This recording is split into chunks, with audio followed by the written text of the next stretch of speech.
An old folklore surrounds Krat, one of worship, one of prayers being answered.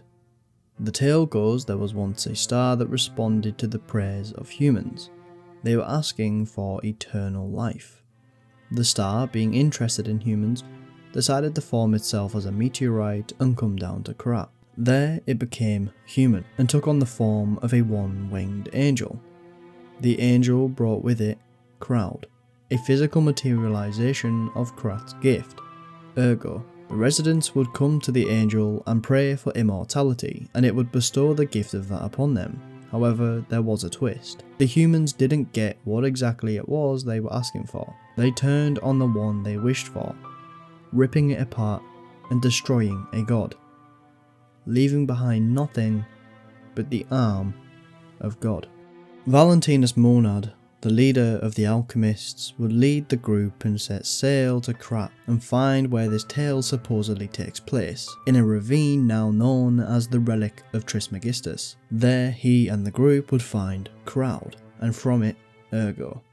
The alchemists are made up of highly educated and skilled doctors, engineers, scientists and alike. Valentinus was a doctor and an archaeologist, and upon his discovery he wished to move the alchemists into Krat in order to renovate and build a new city.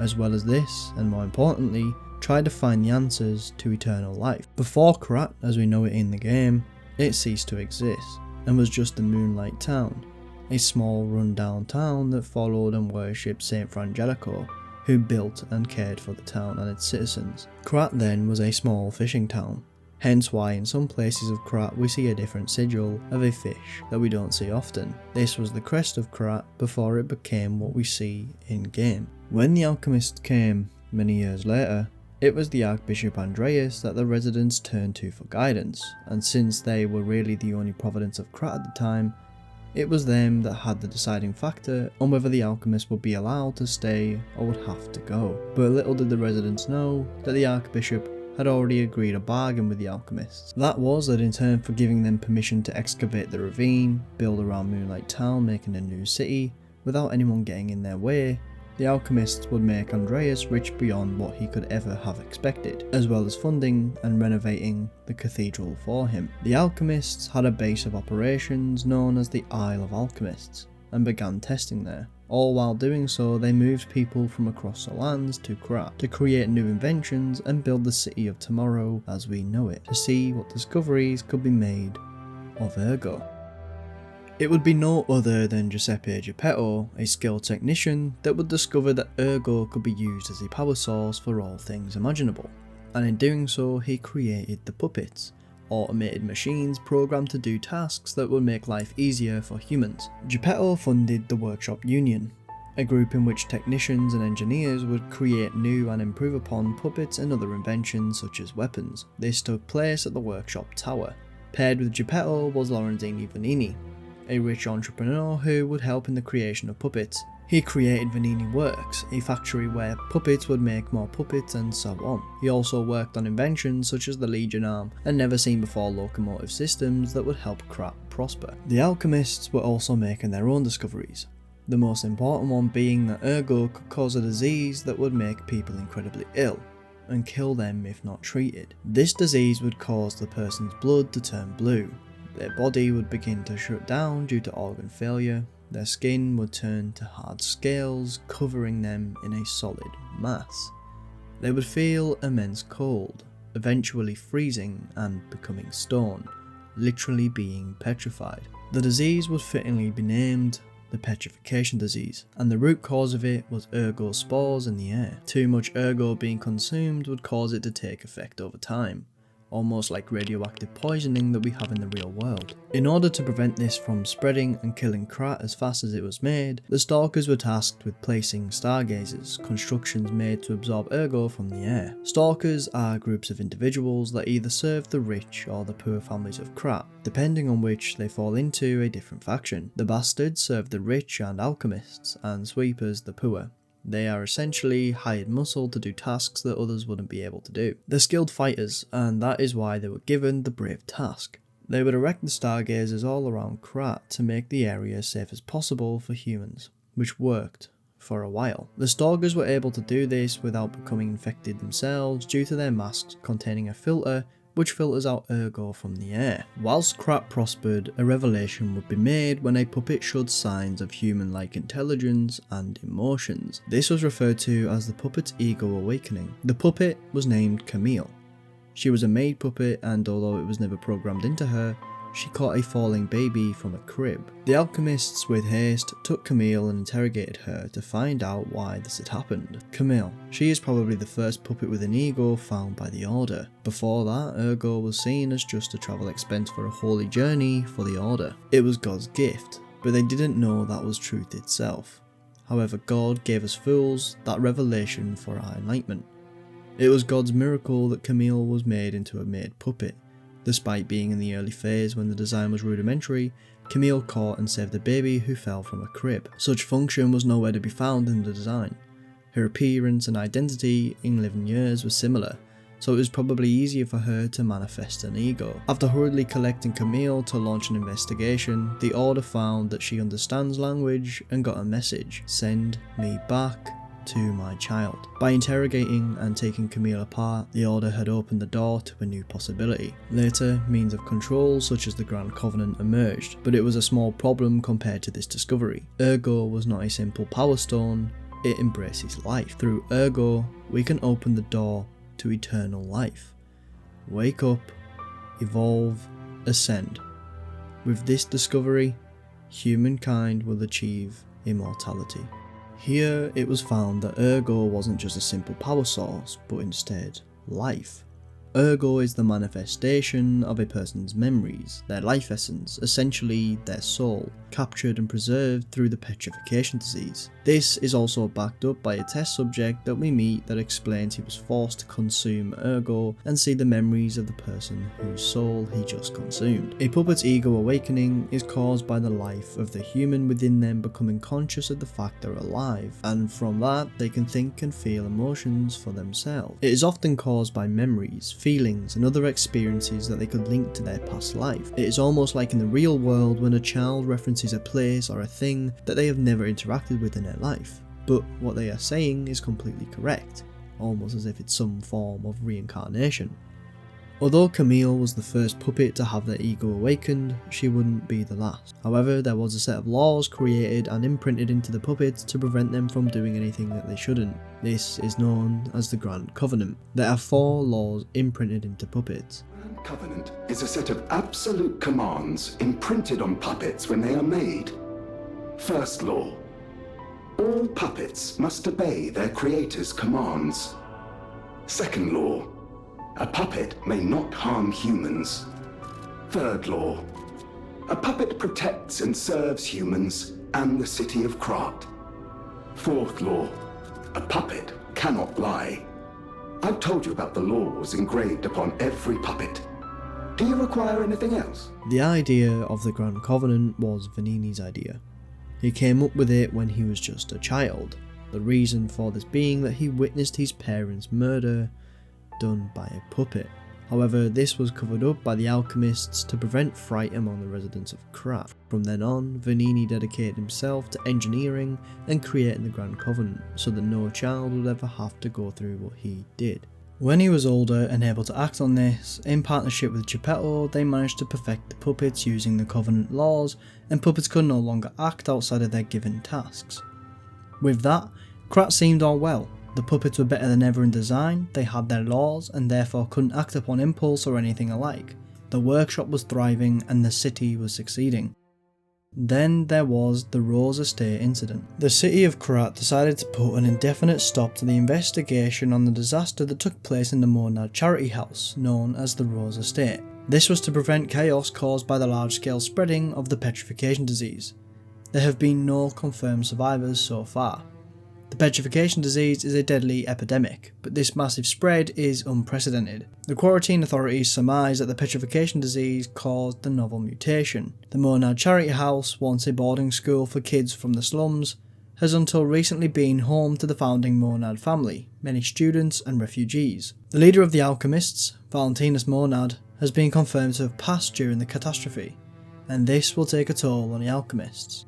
An unexpected breakout of the petrification disease broke out in the Rosa estate, thought to be a safe place, which later spread citywide. The breakout caused the death of the students residing at the boarding school, including a boy named Romeo and another called Carlo. As mentioned in the extract, Valentinus and his wife would be killed by the disease also, and therefore the alchemists would need to allocate a new leader. They would choose no other than the former's right-hand man, Simon Manus. Simon had different motives to Valentinus. He cared more for himself rather than humanity and became enthralled in ambitions. His goal was to ascend to a god and create a world without lies. The reason for this?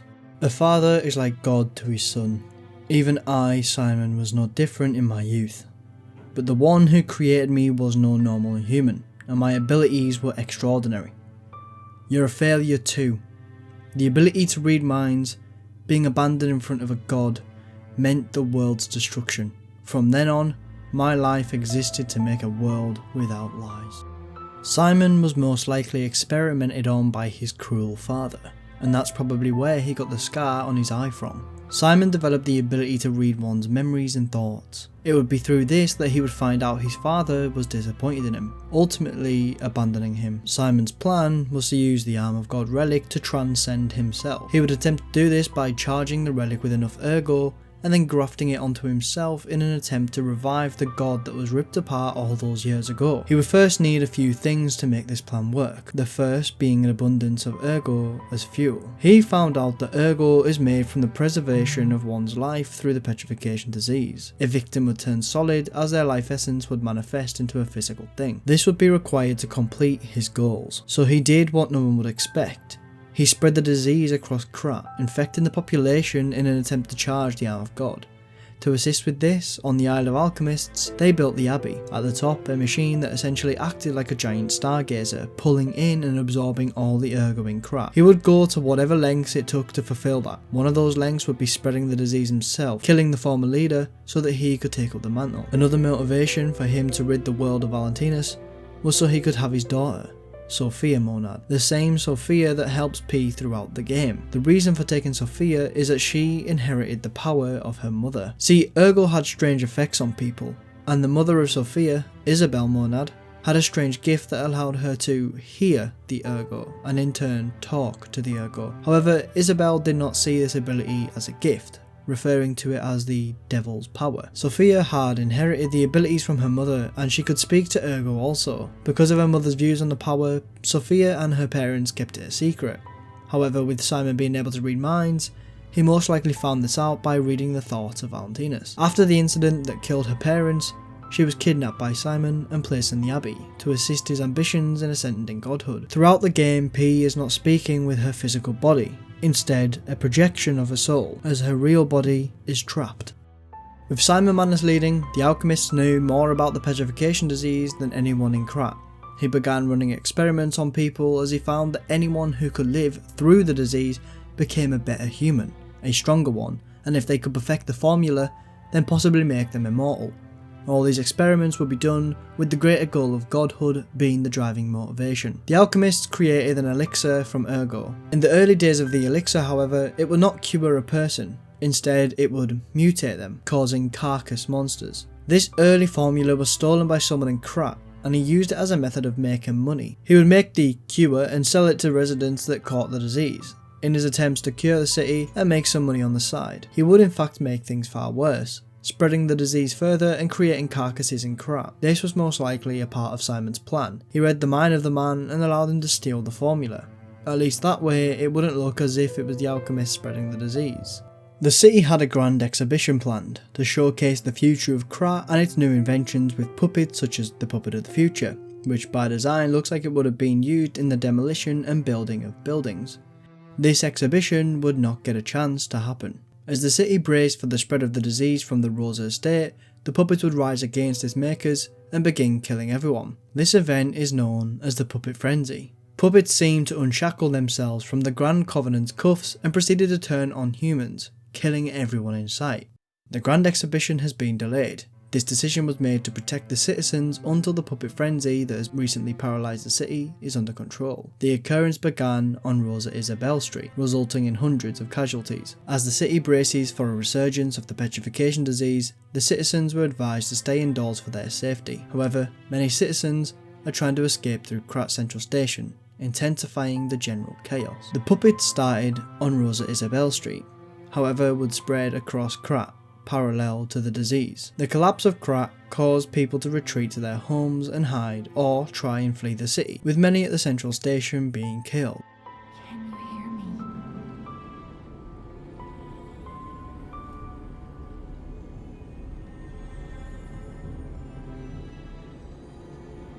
Geppetto's puppet. We need your help.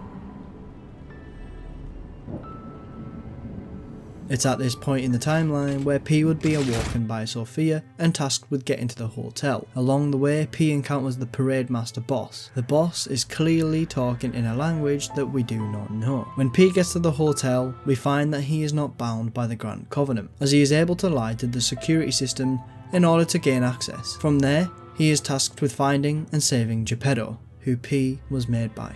Geppetto was found in Elysian Boulevard, trapped in a cart and being harassed by a stalker known as the Mad Donkey, who is stating that Geppetto worked with the alchemists to spread the disease, and he wants to know why. He believed that because Geppetto created the puppets, he is responsible for the frenzy. P saves him by killing the Mad Stalker. He's then tasked with clearing City Hall from the puppets and the scrapped Watchman, the next boss encounter. This is tasked to us by Geppetto because on defeating the Watchman, he drops a core, a piece to a puzzle that Geppetto will need. The core is then given to Geppetto, and it allows for P's P organ, which essentially acts as a heart for the puppets, to start absorbing ergo more efficiently, as well as becoming stronger with use of quartz, tiny ergo fragments which the workshop used to bring out a puppet's different abilities. Next, Geppetto's puppet is sent to Vengini Works, the factory where puppets are mass produced. This is because the owner, Lorenzini Vengini, is stuck in the factory. Once we find him, he tells us that he came with two stalkers, the red fox and the black cat,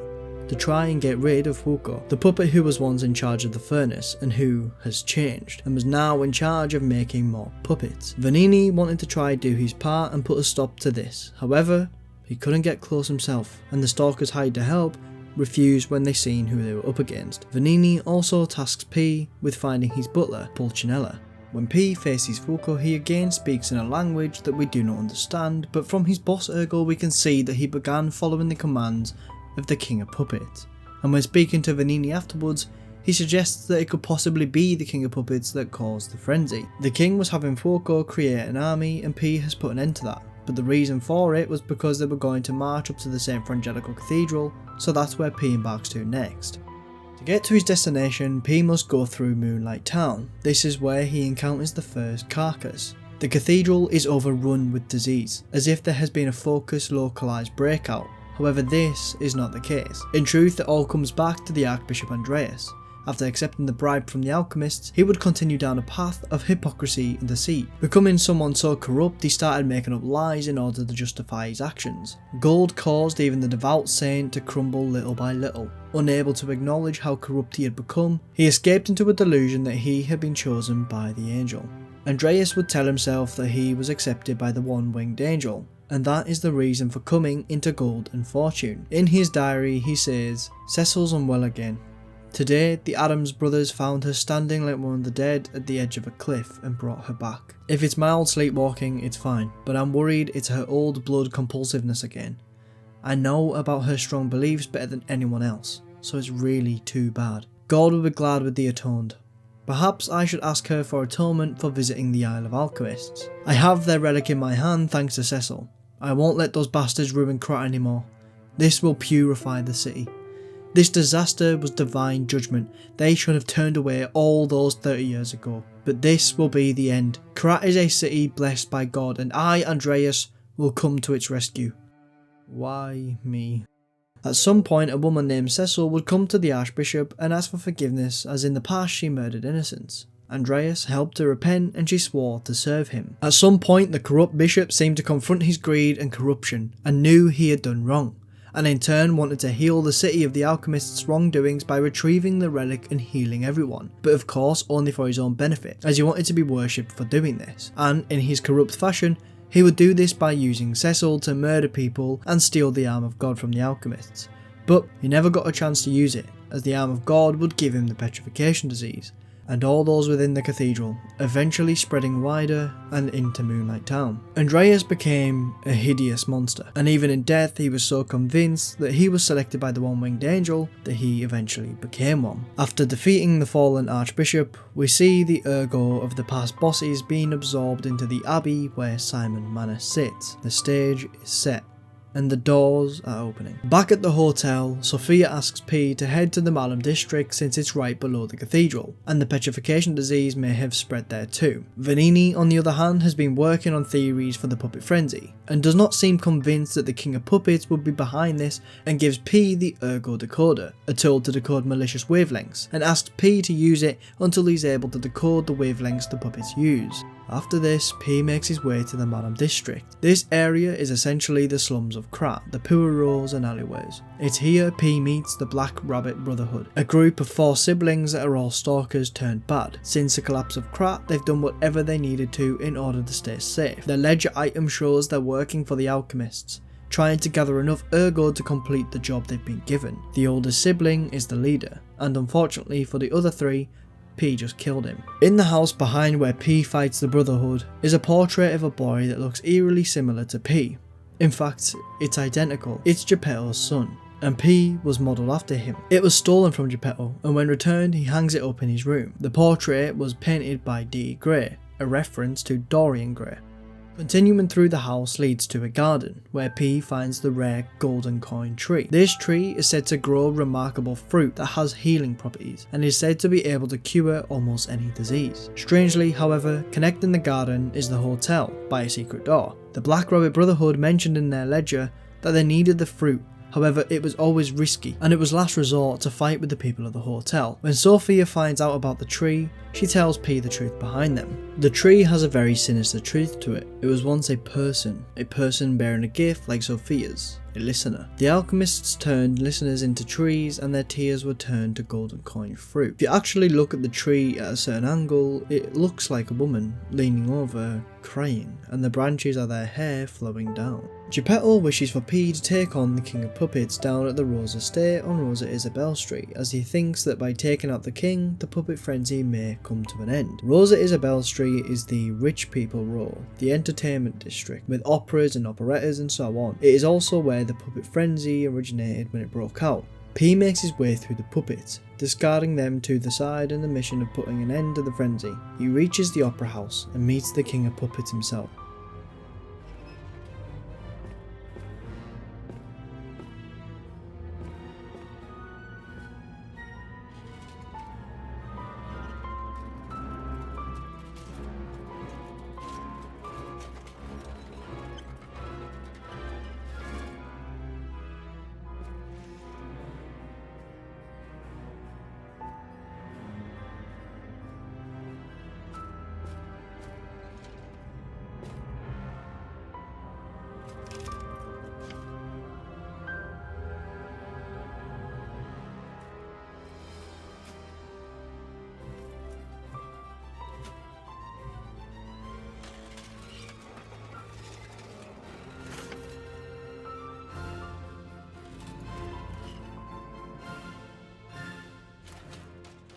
This play is shown to P and is then offered to join the king. However, P, being a puppet, doesn't see the truth behind the theatre and slaps the hand of the king away, engaging in a fight instead.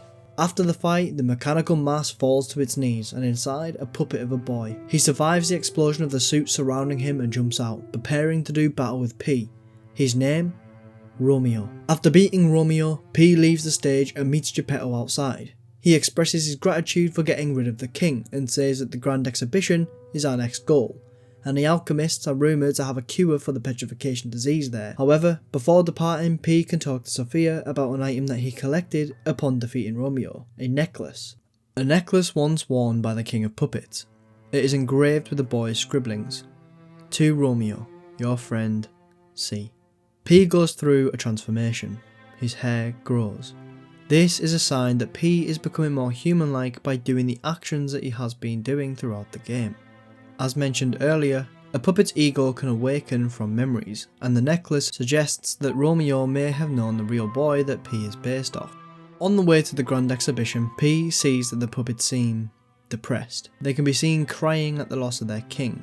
They don't have anyone to look to now, no more guidance. P must make his way through Vengini Arcade to get closer to the exhibition. It's essentially a mall, and it's overrun with carcass enemies. Whilst making his way through, he is called by Vengini through a stargazer. Vengini has made the revelation that theirs and the puppet's voice can be carried over ergo wavelengths, almost like a radio, and mentions a distress signal from the grand exhibition. On the other side of the arcade is the plaza to the exhibition. The exhibition's main doors are locked, so P has to take an alternate way around. He opts for a tram, which moves him to the rear of the exhibition. Inside is riddled of puppets with designs that haven't been seen previously, seeing as this area was where new puppets and inventions are going to be shown off, including the multi-purpose puppet. These have drills, saws and everything else that's sharp attached to them. As P makes his way through, he can see that giant canisters holding liquid. This liquid will be the elixir that the alchemists had been trying to perfect. Along the way, there's a poster advertising an event. The man who stood at the pinnacle of life, Champion Victor, has returned. With the help of the alchemists and medical science, Champion Victor is back from the dead. P walks into a room, a ring, and faces the resurrected Hercules, Champion Victor. Victor has been brought back to life. He's stronger, faster, and all round a better human. Exactly what the alchemists were trying to accomplish through the petrification disease. After P weakens Victor, he's impaled by a spear. Then P meets Simon Manus. Simon explains the truth behind ergo, the petrification disease, and his own goals. He tells P that he knows his father Geppetto, and that he didn't see the true potential in the disease and what it could do, implying that they had meetings or possibly worked together. He invites P to the Isle of Alchemists to watch the grand show, his ascendance to godhood, and with that, he leaves. P then makes his way to the barren swamp in order to collect gold ergo. This is to be used as fuel source by Vengini to get P across to the alchemist base. We don't know much about golden ergo, just that it's the purest form of energy and holds a great amount of power, even able to power a city. The barren swamp is essentially the puppet graveyard of Krat. There are piles upon piles of discarded puppets, but there are worse things in the swamp. As P is crossing a bridge, a sudden earthquake has fell. It comes from the direction of Krat Central Station. Why would there be an earthquake? It must be something to do with the alchemists. P goes on, making his way across and finding a note. Why in the world is that thing even here in Krat? I thought they were joking when the city dispatched me to catch the monster. I figured it was probably a broken puppet or a bear with the petrification disease. The green thing is huge. Blasted bastards. Screw you all. I think that green guy was made by the alchemist for sure. Or he's their mistake. A monster lives within the swamp, an unexplainable mass that seems to toy around with the lifeless bodies of puppets. Its body like a bundle of sticky strings all tangled up into a mass of disgust. It crawls into the shell of a Watchman, animating the corpse. Not much is known about the monster or its origin. It may be a discarded experiment of the alchemists, possibly made and left in the graveyard in order to observe ergo that they would then drain from it. It's possible that it's old parts of puppets fused together and given life through ergo from within the swamp. Nevertheless, it must be killed, and when it is, P finds the golden ergo and takes it back to Vengini, who tells him that the alchemists made him design a form of transportation between Krat and the island that they resorted on, and golden ergo would be the fuel source for that. The transportation is at the bottom of the alchemist's secret underground base, which is located within the relic of Trismegistus. We know this from Lady Antonia, the owner of the hotel. She tells us that before Simon was the leader, that the hotel worked with the alchemists, before they were led by a corrupt individual. Because of this allegiance, the hotel actually connects to the ravine and the underground base, however is locked and can only be opened from the other side. She advises that P heads to the collapsed tower of the train station to try and find the right alchemist to open the door. She also wants P to see the damage of the earthquake and see what caused it. P follows the main path from the swamp and through the sewers, eventually coming back out at the train station, which is now overrun with carcass enemies. Due to the puppet's reinforcements being stopped, the king was killed by P, the puppets have stopped fighting, the carcasses took over. Even worse mutants are now patrolling, including some creatures that resemble scorpions. The same train cart where P was given life is in this area. P can go to the train and find some odd occurrences. First, there is a pile of puppet limbs and a message that says, "I have perfected the greatest puppet, now that child again." Behind the chair is a false wall that can be destroyed, and behind it is a hidden workshop. Within it is a letter from Simon Manus that reads, "A workshop train hidden by Geppetto. Isn't that something?"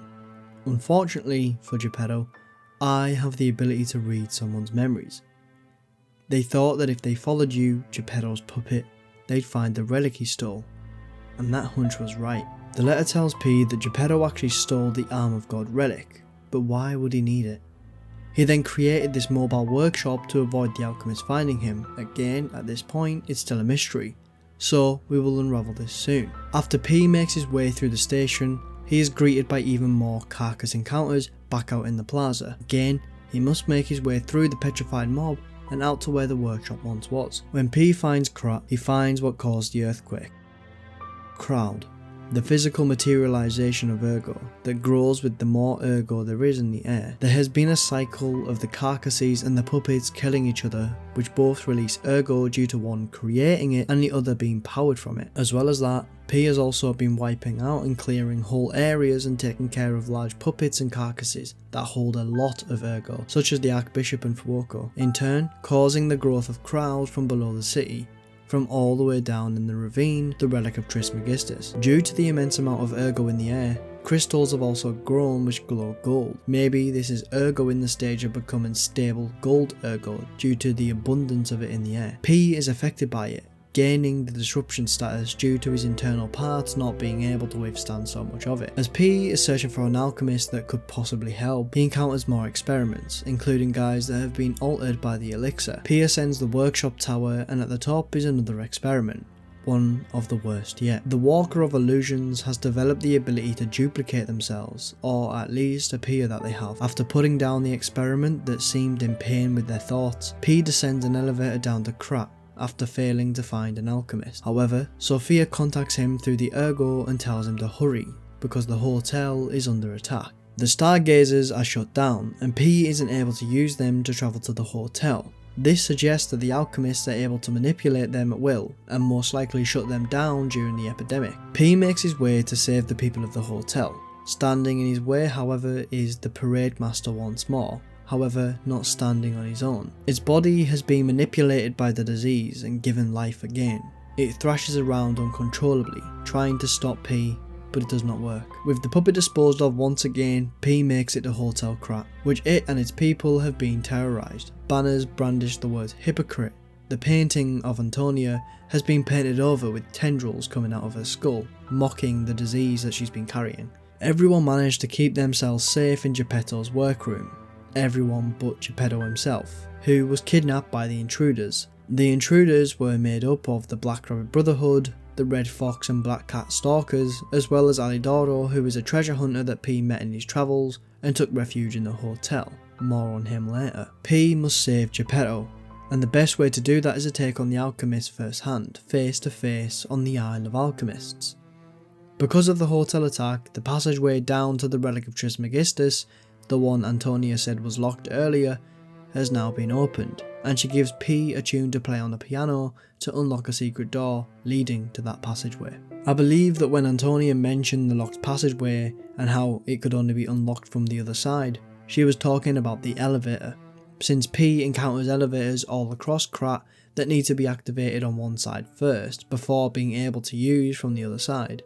With that, P descends into the relic of Trismegistus, looking for the method of transportation that Vengini had once created for the alchemist to use between the Isle and Krat. On the way down, P again meets the Black Rabbit Brotherhood. This time, however, the eldest is not with them. P does his best and puts an end to two of the siblings. As he is fighting the third, the coffin that has been in the centre of the room throughout the fight reveals its contents. The eldest brother, brought back from the dead by the alchemists. The Brotherhood had made a deal with them to bring back their big bro, and in return they would attack the hotel to capture Geppetto. P manages to overcome the inhumane strength of the eldest brother, and sees him put down a second and final time, as well as the last remaining sibling. Returning back to the hotel and meeting with Vengini, P is given the now decoded message from the King of Puppets. In it speaks Romeo, who tells P that he is actually still bound by the Covenant, and is simply following Law 1, follow the Creator's commands. The Creator, who is named in a secret law known as Law 0, is Geppetto. Geppetto has caused the frenzy, but why? Well, after hearing the message, Vengini gives P the decoder, which has one more message that P can listen to. Carlo, I hope you can hear me. I'm Romeo. We grew up together in the Monad Charity House. Remember? We're best friends. I'm doing what I can to fend off both the petrification disease and the alchemists. My puppets and I are taking a stand against death itself. That's why I tried sending you messengers. But you got rid of them all. You're still an unstoppable fellow. I remember you. No reason for us to fight, I suppose. I'm Romeo. We grew up together in the Monad Charity House. Remember? We're best friends. I'm Romeo. We're best friends. Romeo refers to P as Carlo, a boy he was best friends with at the Monad Charity House, the same place where the breakout of the petrification disease began. P looks identical to the portrait that was stolen from Geppetto. This is because Carlo is Geppetto's son, and P is a puppet not just made to look like Carlo, but to eventually become him. Carlo's ergo, his life, his memories, are within the mechanical body of P. This is why his hair grows when he received the necklace from Romeo. It's a memory, it's awakening his ego, causing him to simulate human growth, a thing a puppet should never be able to do. So now P knows who started the frenzy. It was his own creator, the person that calls him son, but he does not yet know the reason. To find it, he must first find and save, and then confront Geppetto at the Isle of Alchemists. P departs further down the ravine where he finds the method of transportation that Vengini created. It's a giant submarine. He powers it using the fuel cell Vengini made with the golden ergo and travels to the final area, where he must confront the alchemists and his maker. P arrives at the Black Beach. On it, waiting for him and Gemini, is Sophia. When speaking with her, she reveals a daunting secret. She has not been with P in person this whole time, just a projection of herself.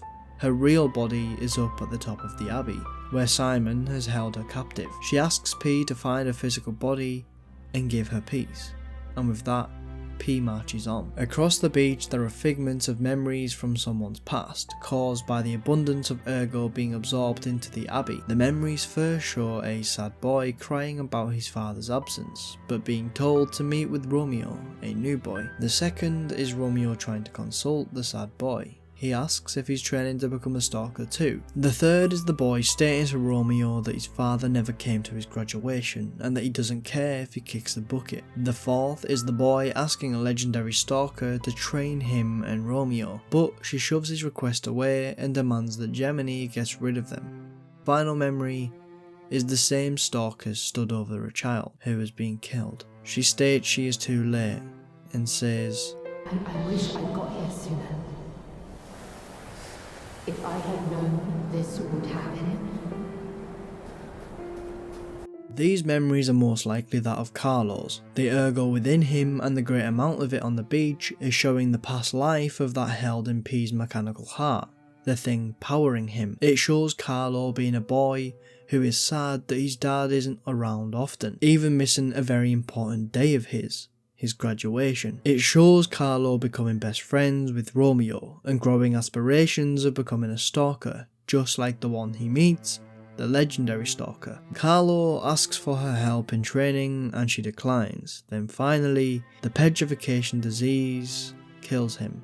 This is how Geppetto lost his son. P continues to the abbey, faced by the door guardian, a man who was given the elixir and grew so large he was tasked with preventing those without a badge entering to the abbey.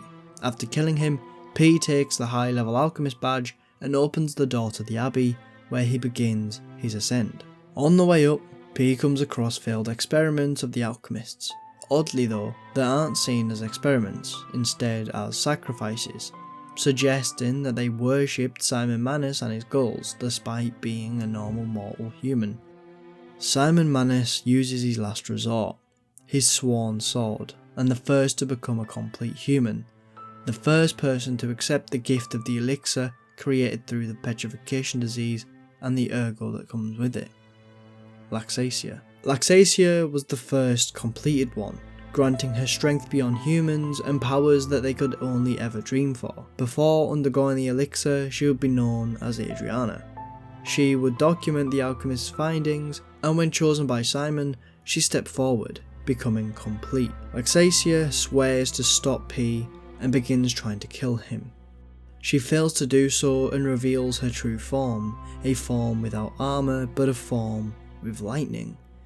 Laxasia bears a gift. She can wield lightning and move faster than any mortal should be able to.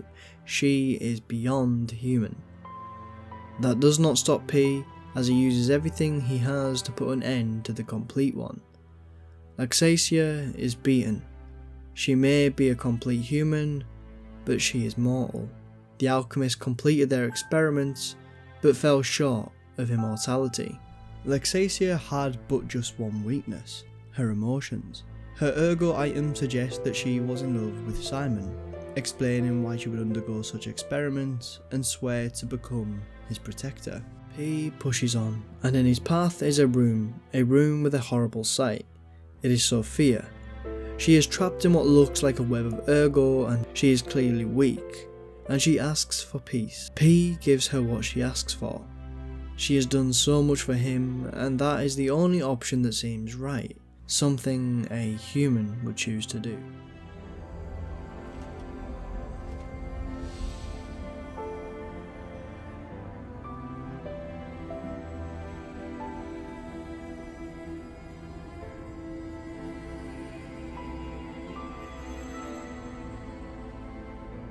It's here where Simon also experimented on her and found that using ergo to manipulate time was her true power. Sophia would use this power to awake P.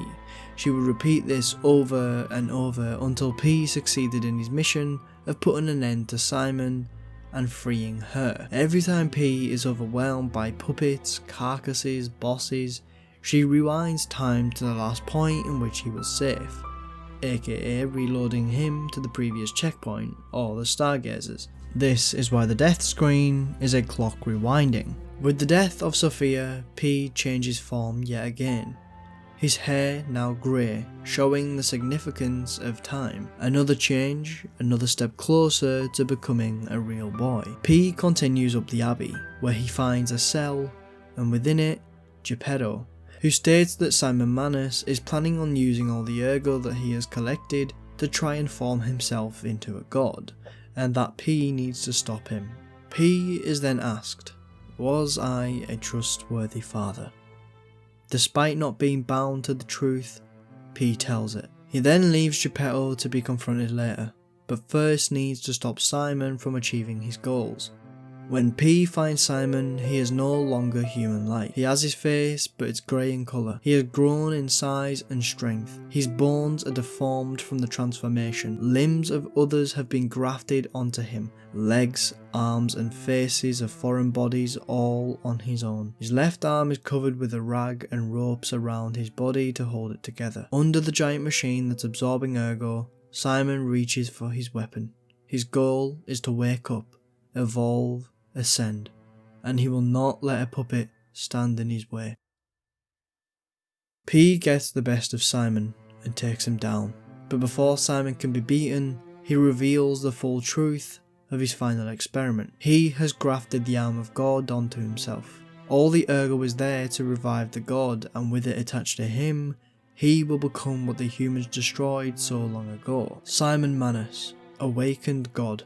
The relic now given life again points to the sky, a hand from another dimension, a one beyond conceivability. The arms of God create an arena and assist Simon in fighting, shooting beams of what can only be described as godly magic. However, P has not come this far to be beaten, and manages to take down the awakened god. Simon is defeated. In his last moments, he talks about Sophia and her power of manipulating time. He wanted her and her pure heart to help him with his own devil's power, the ability to read people's minds. To do so, he trapped her in that room. He asks what P did with her. Gave her peace, says P. Simon almost seems relieved that we helped her, like it was the right thing to do. Just before Simon dies, he warns P of Geppetto, and then he drops the Arm of God relic. The floor below P's feet lights up. Not only was it a stage for Simon's final plan, but an elevator. P takes it down and meets Geppetto. Geppetto wants P's heart, the container of Carlo's life essence and his memories, his personality and his mind. He asks P to be a good boy and hand it to him. He will make him into a real boy if he complies. P, having become more human now, declines. He understands now what it is that Geppetto is trying to do, and what it was that Romeo tried telling him when they met. Geppetto wishes to use P as a vessel for Carlo's ergo, sending him to complete tasks including killing puppets and carcasses to gain ergo, to fuel his P organ and awaken Carlo's life within him. He will then take the organ and put it into a new puppet, but it's no ordinary puppet. P rejects Geppetto's offer. Geppetto opens a briefcase and takes off his gloves, using his hand to control the nameless puppet. A puppet that Geppetto tried creating using the real body of his deceased son, Carlo, however failed as its P organ burned through ergo much quicker and less efficiently. Geppetto doesn't believe that P has fully awakened as Carlo, and so he controls the nameless puppet with strings and attempts to force P to give up the heart. During the fight, Geppetto states things like, I knew you bound the Grand Covenant like the other puppets because of Carlo's memories within you. If you can't find those memories, I'll make you into a real human yourself. Confirming that this was his plan from the start. Halfway through the fight, the nameless puppet and P clash and trade attacks. P lands a strike, cutting the top section of the puppet's head off, revealing mechanical internals. The puppet then severs the strings that control him in bouts of rage and becomes quicker, stronger, completely focused on killing P. The rage gets the best of P and the nameless puppet gets in position for the final blow. He lunges forward. He was going for the heart. Geppetto, being so compelled on bringing his son's soul and mind back to its physical body, jumps in the way, saving Carlo's heart and giving P the chance to rise up and destroy the nameless puppet's organ. Were you going to destroy Carlo's heart?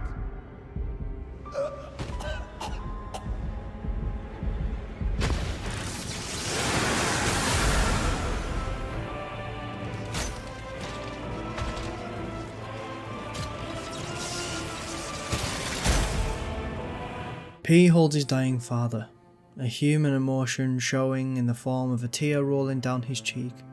Geppetto realised the truth of the matter. P had become Carlo.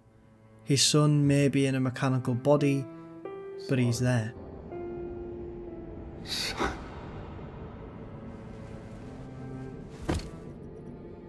Geppetto dies, and P returns to the top of the abbey, where he finds a puppet resembling Sophia sat lifelessly on a balcony.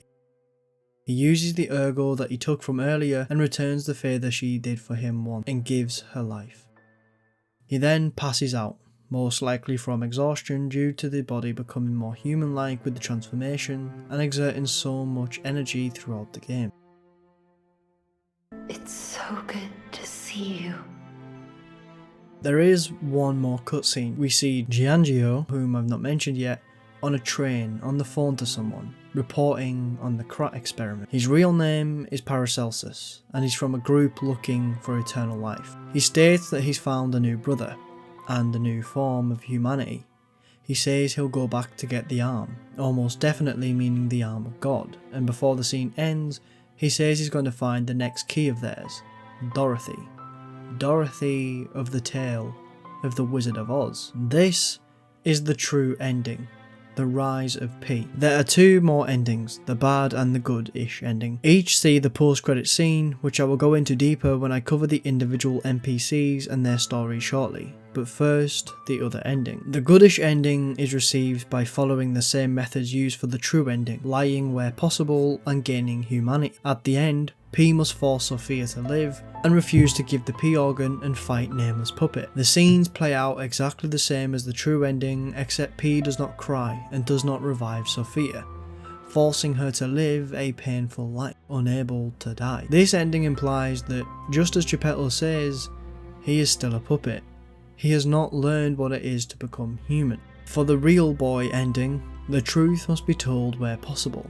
P, by the end of the game, is still a mindless puppet acting on orders of Geppetto. When P is asked for his heart, he gives it up without even thinking about refusing. He allows himself to die for the sake of Geppetto, who takes his heart and makes a new Carlo with the real body of his son. Carlo lives powered by an artificial heart thanks to the charged arm of God. Geppetto orders his new son, who is not meant to be a puppet, however mindlessly follows orders like one, to kill everyone in the hotel, in which he does, and with a bloody face he smiles to his father, because he's a good boy, like what Geppetto always wanted him to be. The people of the hotel are replaced with puppets, and Geppetto, much like when Carlo was really alive, leaves. A note left in his office suggests he's gone out to make Krat a city just for the two of them, so that Carlo will never come to any harm ever again. And to facilitate that, he tells Carlo to remain in the hotel. Geppetto is most likely going out and re-establishing order with the puppets that turned to follow the orders of the frenzy. This finally feels like family. Thank you for returning, Carlo. Is this truly the future you wanted? Most of the characters in Lies of P have some form of story about them. I'll now cover everyone that I believe has a story to be found and told. Some characters link together and therefore I will cover them in the same story. Gemini himself isn't really explained at all. P meets him the minute he is given life in the train car and finds Gemini in a pool of blood. At the time, he can't speak, but we later find that he's a puppet himself, a cricket guide puppet, designed for tourists of Krat to carry and have the areas and history explained to them as they see it. Gemini's shock soon wears off. P and him make their way through the game together and by the end are best friends. It's possible that Gemini was once a human and was killed on the same train car P wakes in. His ergo may have then somehow been transferred to the cricket puppet within the lamp. However, this is skeptical. The pool of blood may have belonged to the last person that was carrying Gemini around, however there is no body, and the only people that knew of the mobile workshop train was Geppetto. As well as this, he couldn't speak for a while, almost as if he was booting up or coming around to the new body. Gemini is one of the more unknown about characters in the game, despite being with P the entire time. Hopefully his character is explored more in the future. Lady Antonia is a wealthy woman and the owner of the Hotel Krat. Unfortunately, she has the petrification disease, however has some kind of medical bag which seems to be helping her with the pain. However, this does not help her sight or bodily functions as she is still limited to a wheelchair. She has scales and sores over her face and has become blind in one of her eyes. She sits in front of the portrait of her younger self and reflects on the golden days throughout the story. When P first meets her, she gives him the school clothes of Carlo, the boy P is designed to look like and the deceased son of Geppetto. Antonia is friends with Geppetto and in turn knew Carlo. She mentions how much P looks like him throughout the game. It's no surprise that she's friends with Geppetto, seeing as he created one of the best inventions to come out of Krat and she was a rich socialite. She mentions a few times that she and the hotel would be in allegiance with the alchemists before Simon took over and corrupted the organisation. What exactly she did to help them is unknown, however she may have given home to some alchemists given that the hotel is connected to the transport station that they use to travel between Krat and the Isle of Alchemists. Polendina is a receptionist puppet who P can go to for resources to help him fight through the frenzy and the carcasses. Throughout the story, Polendina begins to trust P and sees that he's becoming an awakened puppet with better human emotions and thinking. Because of this, he leaves a note on his desk and leaves for the garden outside the hotel. P meets him in the garden and it becomes clear straight away that Polendina isn't his typical puppet self. His dialect is different and he is talking out of his own typical speech pattern. He confesses to P that his ego has awakened and that he adores Lady Antonia, and seeing her struggle with the disease that riddles her body is painful for him to watch, and he can't bear to see her die. He asks P if he has seen a puppet and a human relationship before, and at this point P has met a gentleman that loves a puppet, and so he shows their wedding ring that he found. Polendina is elated at the news, however does not wish to burden Antonia with these feelings, and with that he goes back inside. A little later on, Polendina tells P that he has heard of an alchemist that can make cures using the golden coin fruit, and asks that if P finds a way to create a cure, to do so in an attempt to save Antonia. Fortunately, there is someone that P can go to, Giangio. Giving him some gold coin fruit and asking him to make a cure will result in him creating an unstable cure, one that may not work for everyone. Giangio states that it may cure the disease, however if the affected has suffered internal damage such as organ failure, they still may not live even with the cure, however will die more peacefully. So he presents P with the choice, either allow Antonia to potentially die sooner but more peacefully, or don't give a rip, and she will live longer due to the slow killing of the petrification disease. However, she'll die in pain. P takes the cure to Polendina to make the choice. However, with how much he loves Antonia, he cannot come to a decision. It's like a dream. The possibility of imminent death, though. P then makes the decision for him, telling him to give her the cure. Polendina secretly gives her the cure, and shockingly it works, resulting her becoming happier than ever since she was plagued with the disease, and giving Polendina hope that he will be able to spend more time with a loved one for longer than he thought he would get. Her face heals up, her sight improves, and she overall becomes well. She is more jolly and happy to see P, even jokingly stating that she knows him and Polendina are up to something. Antonia asks P to join her to a ball once all this is over. P plays a tune on the piano whilst Antonia dances with her arms and enjoys the music she so longed to hear. Unfortunately, the story of Antonia and Polendina does not end there. The hotel is attacked by the Black Rabbit Brotherhood, and all the members of the hotel lock themselves into Geppetto's office. When P arrives, the Brotherhood has gone. Polendina expresses his concerns that the stress of the situation will not help Antonia with her frail state, and to keep an eye on her. Due to the stress and due to the damage the disease had already caused, Antonia sadly passes away in the arms of Polendina. The puppet tells P that in her last moments she was at peace. She wasn't in any pain, and she died happy, thanks to their decision to use the cure and give her a peaceful end. However, Polendina is so heartbroken over losing someone he loves, he makes the hard decision to erase his heart and return to a normal puppet, saying the same lines that are programmed into him. And with that, Polendina dies too. His soul has gone, however his mechanical body remains. If P tells Polendina not to use the cure, he chooses not to. Antonia continues living with the petrification disease, and the hotel is attacked as normal. Eventually, the shock of it as well as the internal damage catches up with her. She dies in pain.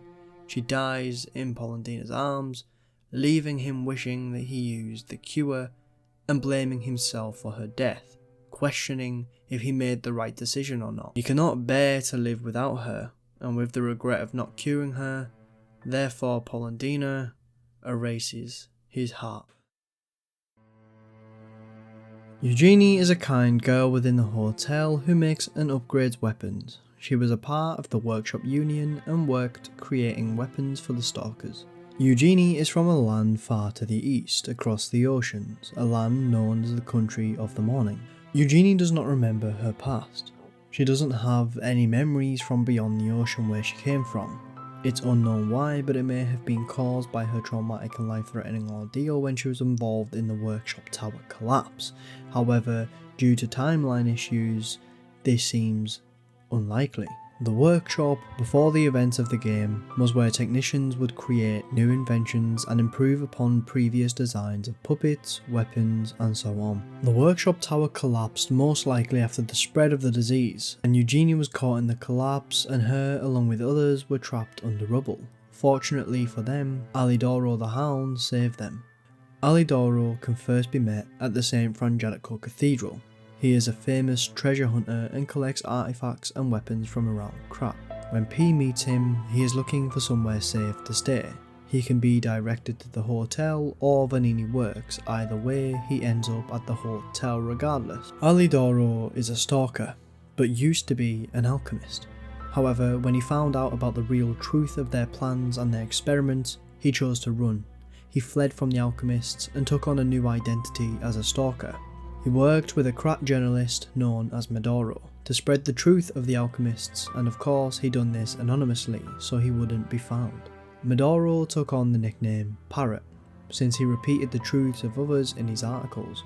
Alidoro was one of the stalkers that attempted to rescue people from the awful collapsed building of the workshop. One of the lives he saved was Eugénie, and it cost him a finger. In return, Eugénie makes him a set of gloves as a thank you gift when she finds out he arrived at the hotel, but by the time she has them ready, he has departed to the barren swamp to find some treasure, so she asks P to deliver the present. When P gives him the gloves, he hates them. They don't fit, and he doesn't understand why there's a finger missing. He states that he never liked that girl. She's so much like her, before stopping and moving on. It's within the barren swamp where P meets Hugo, a rookie explorer wearing a stalker mask of a dog. Hugo wants to be the next Alidoro. He wants to follow in his hero's footsteps. He wishes to find treasure just like the stalker. Hugo tells P of rumours of Alidoro being a fraud, a criminal. However, sees it all as propaganda from the alchemists so that treasure hunters don't explore the ruins of Krat. He hands P a wanted poster that reads, "A conman who calls himself a treasure hunter, who wears a hound mask, charged with fraud, impersonation, theft, assault and other serious crimes. He's very good at tricking people, so watch out." Confronting Alidoro with the poster has him tell P that it was Medoro who spread the rumours after he refused to give him a certain antique. After killing the green monster, Alidoro swipes the weapon that was hiding in its nest, and gives P the fitting nickname of Alidoro's best bait. And with that, his expedition to the swamp comes to a conclusion and he returns to the hotel, until the attack. Alidoro is not hiding within the hotel. No, in fact, he was one of the reasons why it was attacked. Alidoro dropped the hotel security system and allowed the Black Rabbit Brotherhood to enter. He had been working with the alchemists and was bribed with freedom from Krat in order for the people of the hotel, and more specifically, Geppetto. After the Black Rabbit Brotherhood fight, Alidoro can be found, and it's here where he confesses that he is indeed a fraud, not the real Alidoro. It is in fact his partner, who after a dispute between the two, killed the real Alidoro. The partner's name is Medoro. Because of his actions and betrayal on the people who provided him a place of safety, P kills Medoro, who drops a cryptic vessel. Vengini can decode this and it reads, "Dear beloved sister, please forgive your brother for leaving without telling you anything. I'm keeping this letter even though I don't know when I'll be able to send it. I'm being chased because I know the biggest secret of Krat. I'll probably be able to see you if the alchemists are gone from this land, but I'll have to watch you from afar until that day. I plan to protect you until at least we can live here in peace, just like how I saved you from the workshop tower. It would be wonderful if people learned the truth one day, but some truths are better left unknown. Among the alchemists I saw all too often how cruel humans can become. After seeing all the experiments and nightmares they were responsible for, I came to believe there is no God. Instead of revealing myself and risking your life, I'll choose to vanish forever. Still, please remember me if you read this letter. We came from across the wide ocean. I hope there is only truth in your life and leave your name here. I know people call you Eugénie as their way, but that name will protect you. Please remember your real name. Your name is..." Alidoro was Eugénie's brother from across the ocean, He swore to protect her, but would only be doing harm if he was to use his real identity around her. So he took on the mantle of the Hound and went by Alidoro, a stalker. He worked with Medoro to spread news of the alchemist's plans, however, before any success, he would be killed by his partner, who then took the mantle in order for him to go undercover, and in a vicious cycle, it all came back to the alchemists, who made a deal with him. He once set his goals as releasing the truth, only to side with them in the end. The real Alidoro, a stalker, a hero, a brother who saved his sister, would never get the chance to give her the message with her real name, would never give her the opportunity of meeting her real family. Eugénie, upon finding out this news, is needless to say confused. As mentioned, she carries no memories of her past. She didn't know she had a brother that was alive anyways, and now she is finding out her name isn't really even her birth name. She comes to accept the truth, giving up on the dream she's carried around with her since moving to Krat. The dream of meeting her real family. Hugo's story is not over though. The rookie explorer finds the body of Alidoro while searching the relic of Trismegistus and decides to live on his legacy. Not that of the frauds, but the real, brave stalker. He dons the mask and becomes this generation's new treasure hunter. Vengini and his butler are both found in Vengini Works after trying to stop an army of puppets from being created. Vengini is Krat's socialite prince. He is incredibly wealthy and he likes to think of himself as a genius, creating some of Krat's best inventions as well as working on the puppets that made it into what it is. However, Vengini's motivations would come from a much darker place, a place of death and misery. When Vengini was just a boy, his parents would be murdered in front of him. The murderer would go unknown, however Vengini and his butler would see the killer, and it was no ordinary man. It was a puppet. The incident was covered up. Krat didn't need to think that its best-selling product could potentially murder the person that bought it, and with that, Vengini became an orphan. His last remaining family, a creation of the same that took his own blood, his butler, Pulcinella. Pulcinella's ego would awaken at this point. He made sure that young Vengini would grow up to reach his potential. He would be his guidance, his light, his family. However, kept it secret so that he wouldn't be taken away from Vengini. Vengini grew up and created the Grand Covenant, and with Geppetto's help programmed it into the new puppets, to prevent anyone getting harmed by one again. Throughout the game, P comes across a very delusional sounding psychopath. He goes by the name Arlecchino, the King of Riddles. The Riddler-like character gives P a riddle. Given the correct answer, P receives a key, more specifically a Trinity key. The Sacred Triangle was some organisation's secret map.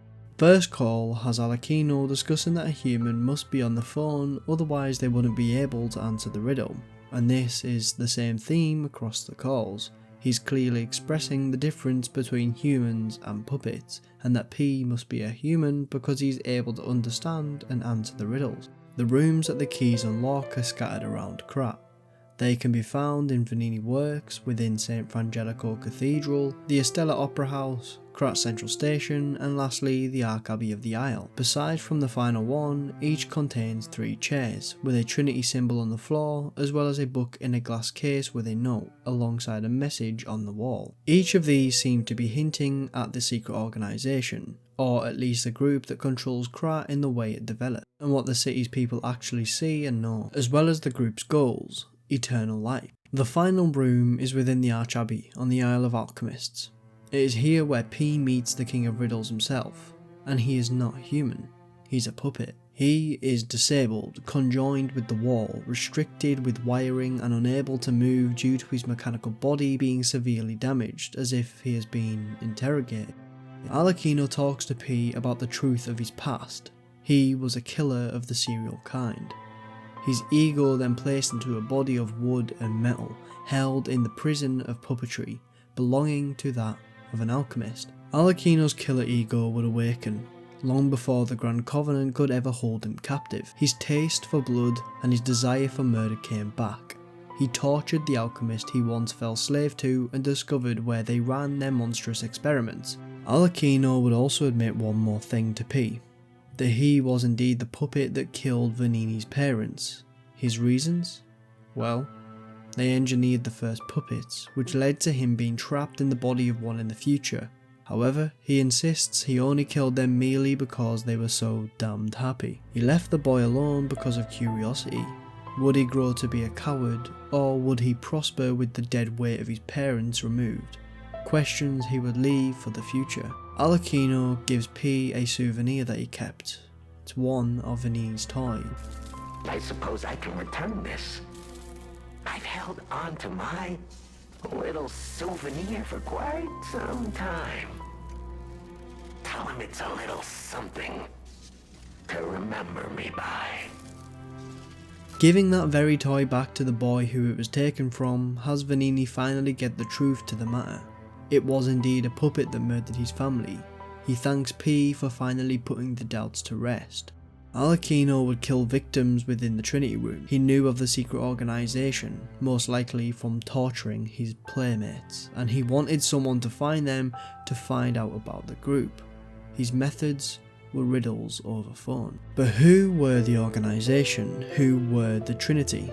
Well, Arlecchino says that the alchemists and the workshop covered up the Vengini massacre as they would do, implying they are, or a part of them, hold power in Krat. Given the time period this happened, it was most likely Valentinus Monad on behalf of the alchemists, Geppetto on behalf of the workshop, and one more which is unknown. However, what items are found in the rooms? A workshop item is one of them. Arlecchino gives P an alchemist outfit in the Abbey, and in 2 of the rooms P finds stalker outfits, one regarding the bastards and the other the garbs of sweepers. The bastards item, the blue blood's tailcoat, reads, "The bastards who didn't fit in with Krat's ruling class dreamed of overturning the world. They teamed up with the foreign alchemists of the Isle, opening the door to Krat's golden era." The third member of the Trinity group was a stalker, but whom is unknown. However, it was most likely a bastard, given the text from the tailcoat.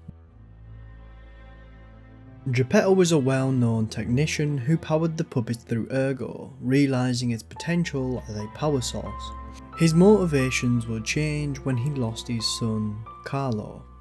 Carlo was a student at the Monad charity house, also known as the Rosa Estate. Here he would meet Romeo, a student also and training to become a stalker, which Carlo would also choose to study rather than following his father's footprints as a technician. Carlo would often complain to Romeo about his father's absence in his life, even missing the opportunity of seeing his son graduate. For these reasons, Carlo had a disdain for his old man, even at one point saying he wouldn't care if he kicked the bucket. The best friends grew up and graduated together. However, their lives would come to a very short end when Simon Manus would release the petrification disease into the estate. Both Carlo and Romeo caught it, both succumbing to the disease's painful mercy. Carlo would be the first to die out of the two, and Romeo, seeing his best friend become a relic of the disease, asks Geppetto to bring him back as a puppet to fight against the disease and the monsters it creates. Geppetto would listen to Romeo's request and would successfully create a puppet body to hold Romeo's Ergo. The test subject's body is better than expected. Its ergo coordination, physical sensitivity and modification adaptability figures all exceed expectations. Couldn't ask for better results. All that's left is to make a decision.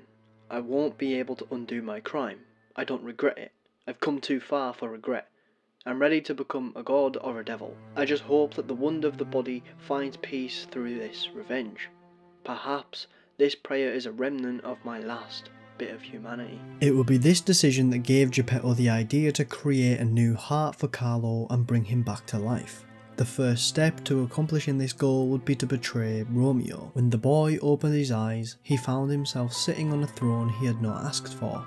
When he saw his friend of the past, he clung to his memories even though he knew there was no going back. Geppetto would place Romeo as the king of puppets, make him lead an army and start the puppet frenzy. Of course, it wasn't actually Romeo, he was still abiding to Law Zero, and he was following the commands of Geppetto, but no one would know, and Romeo would be the fall guy and the reason for Krat's massacre. At some point, Romeo's ego awakened, and when it did, he realised what he had inadvertently done, and who controlled the puppet strings he was attached to.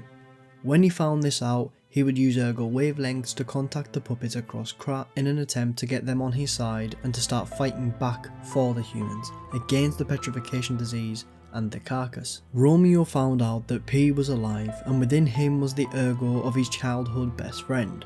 He would attempt to reach Carlo's memories through messengers, including the parade master Anfuoco, who was designated the task of creating an army of puppets to take on the carcass by the cathedral.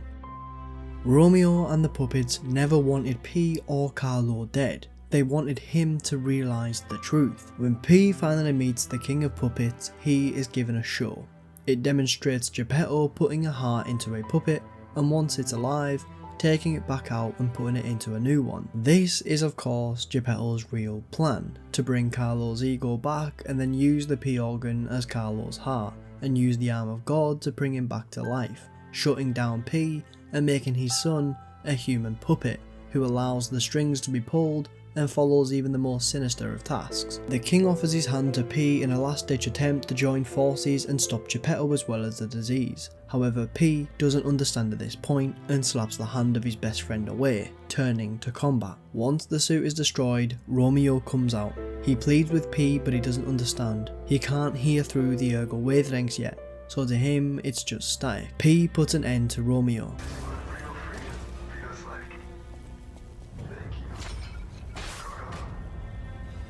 Romeo thanks P for finally setting him free, breaking the curse of the strings that held him in a mechanical body and never-ending suffer of something he had been held responsible for, when in fact all he tried to do was help those who were blaming him. He drops an item that P picks up. It's a necklace. Taking this necklace to Sofia has P's ergo, the memories of Carlo, begin to awaken as he recognises the necklace.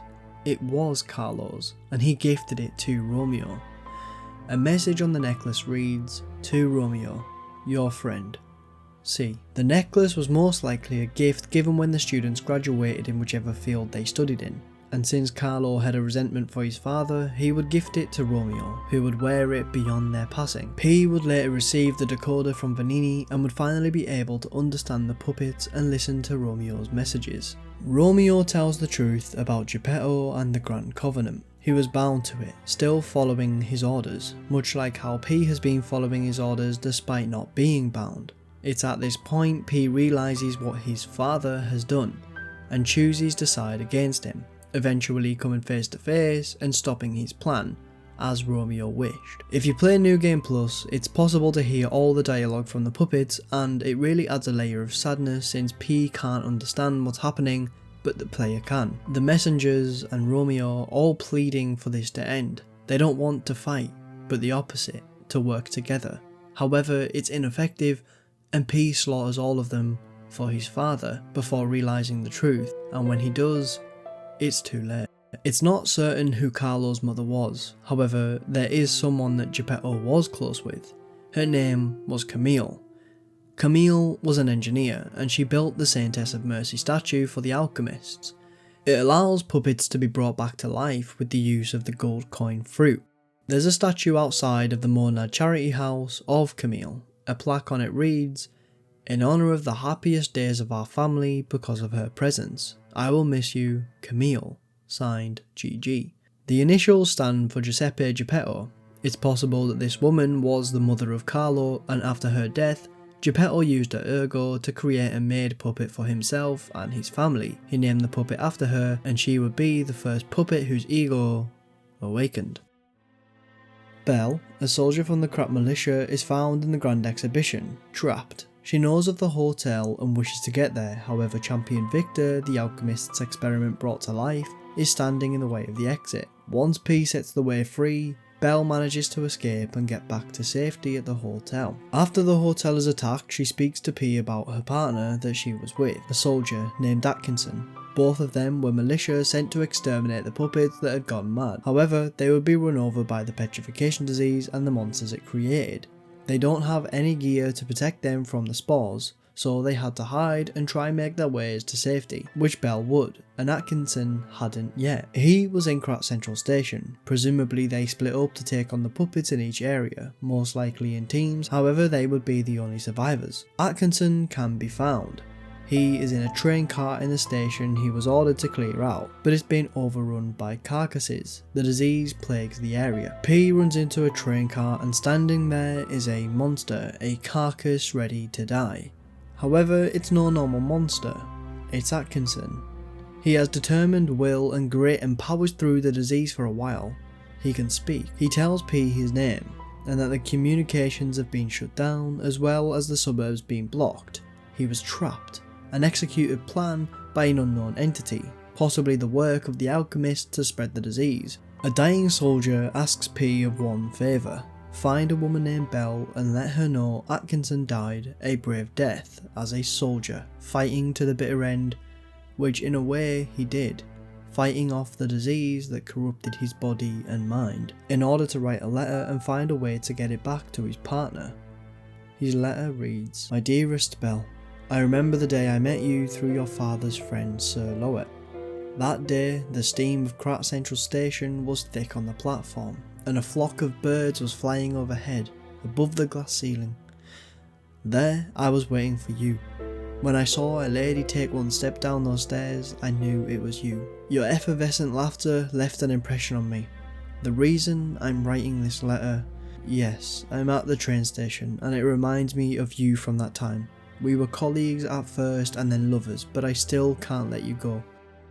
The way you smiled and looked forward to the exhibition and festivals, those beautiful nights with the fireworks, I just can't let go. So, if we are to survive and make it out of here, I plan to visit you with this letter. Please stay safe and wait for me until then. Sincerely, Atkinson." Returning the letter to Belle and lying to her sees the good ending of this quest. She accepts the fact he is dead and decides she must live on. The soldier in her keeps fighting. She wants to make it out of this alive in order to let his family and friends know what happened. They deserve that answer. Yet the love inside that she has for someone who was more than a colleague, someone who she thought would be around until they both grow old together, dies inside of her. All that remains is a heartbroken soldier. If P decides to be a good boy and tell the truth about Atkinson's death, stating to Belle that he turned into a monster, she'll be distraught, coming to the realisation that the disease has spread further than she thought, and Atkinson would have been attacked and killed by the monsters that were made in the exhibition.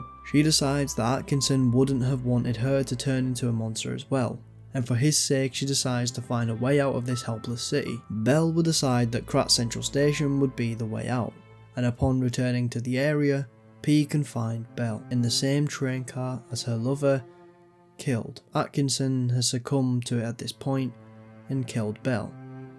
She never found a way out. She didn't become a monster, as Atkinson would have wanted, but in turn, she died at the hands of him.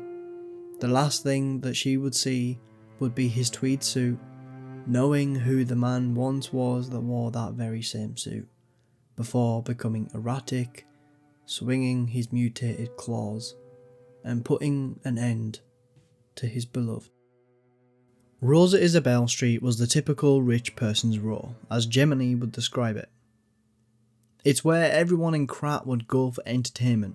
It had malls, operas, operettas, and amongst all of them was a singer, the prima donna Adalina Corday. Adalina was the famous singer of Krat, her voice like no other, and her alone would bring many eyes to Krat.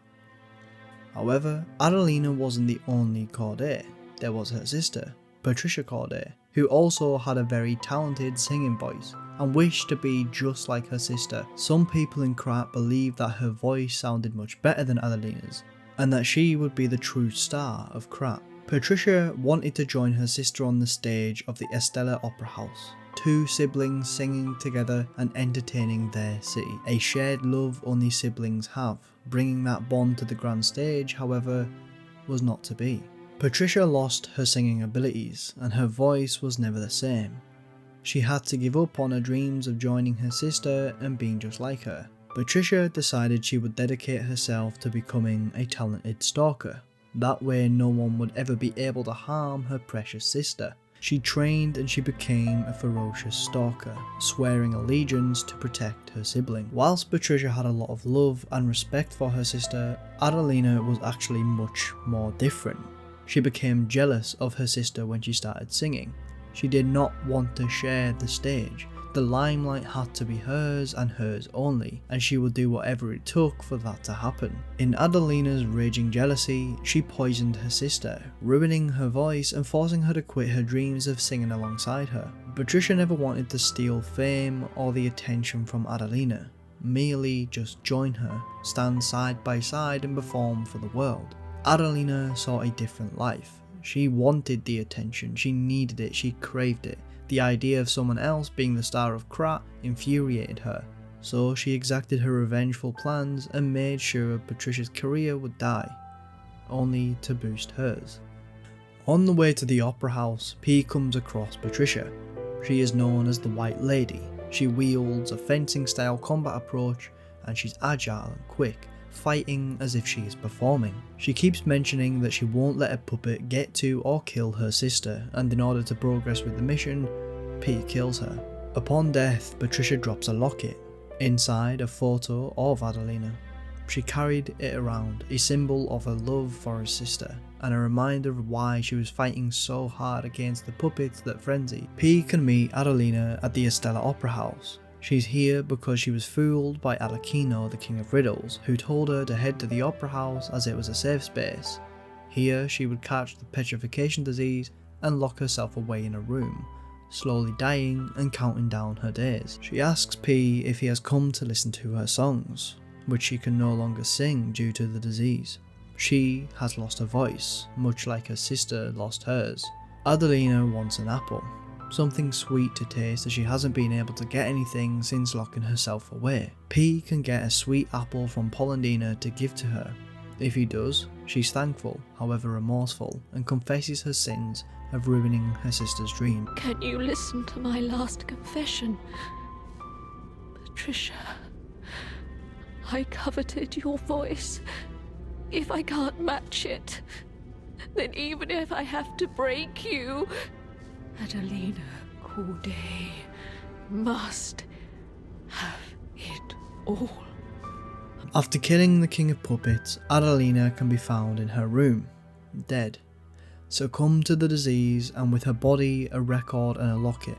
This has an image of Patricia, however, comparing it to the other locket, it's filled with hate. The photo of her sibling all scratched up, clearly done when she was full of hate and jealousy, but in the end, the sisters meet in death.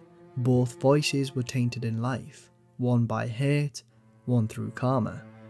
It's clear that Patricia genuinely didn't know about the sabotaged act her sister had pulled, and still fought to the death for her, yet the one she died for was the one wishing for her downfall. Deep within the Ark Abbey, an experiment can be found, a one whose mind hasn't been corrupted by the elixir they were forced to take. This experiment is known as Test Subject 826. The alchemists made 826 consume Ergo, as the experiments they conducted on him allowed for him to read the memories of the person's Ergo he had just consumed. Memories, smells, tastes, so overwhelming to the point where he doesn't know what's his and what's not. A memory of his childhood may just be that of someone's soul that he was forced to digest in his own mind and project to the alchemists, all so they could understand how it worked. 826 just wants out. He wants to leave the Isle and be gone, start a new life, if that's possible. He expresses his desire, his needs to experience things firsthand, and mentions songs in that lit. He wishes to go to Rosa Isabel's tree if he was ever set free from this place. P can open up a door that gives him an exit, and 826 takes that and heads to where he's dreamed of. The test subject can be found exactly where he said he was going to go, the entertainment district of Krat. Here he expresses gratitude and says he loved the voice of Patricia, the Red actress's sister, and it's from him that we find out how Patricia lost her voice, through poisoning. He knows this from someone's memories that he consumed, however doesn't know the details, but he does remember the sound of her voice, and it's one of the reasons he came to this street, to listen to new songs and discover new sounds. He looted some stuff before he got to where P finds him, including the garbs of Patricia. Before P leaves, he tells him of a strange message that a puppet left behind, which takes us on to the next NPC.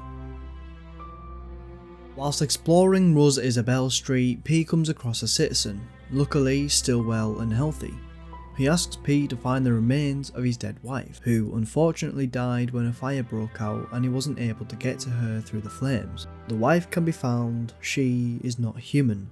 A wedding ring can be removed to return it to Julien the Gentlemen as something to remember her by. P takes and gives the ring to Julien, who is happy with the gesture and admits that she was a puppet, and says he was mocked by others for the two of them being in love. He asks P if he has ever seen her before.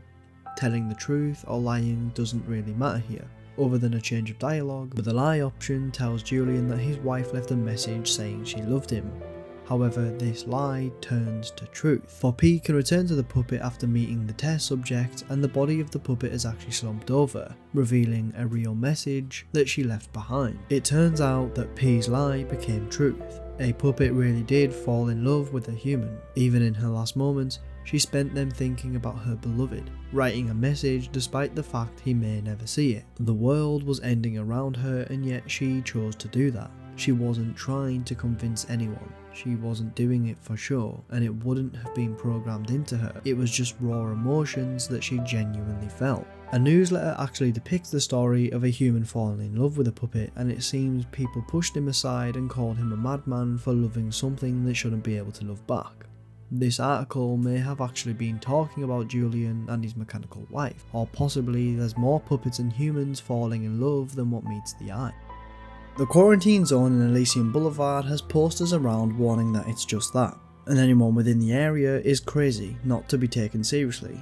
They're delusional, their minds have been warped and twisted by the petrification disease. Memories and thoughts no longer true to the brain and heart within the corpses that reside the area. One of the inflicted patients is a weeping woman sat at her window. Her child, Elena, was taken from her by her family when she was diagnosed, and they put her in the quarantine zone for everyone's safety. The child was to be taken to Krat City Hall, and she asks P to go there to find her little Elena and bring her baby back to her. On the way to the destination, there is a brute puppet beating the body of a dead person, and if P kills it, he will find what he is looking for, but it's not Elena, it's not baby, it's a puppet doll. Returning it back to the weeping woman has her look at the puppet and cry with glee as she looks at her sweet Elena's face once more. Lying and saying she is adorable, has the woman thank P and rewards him kindly.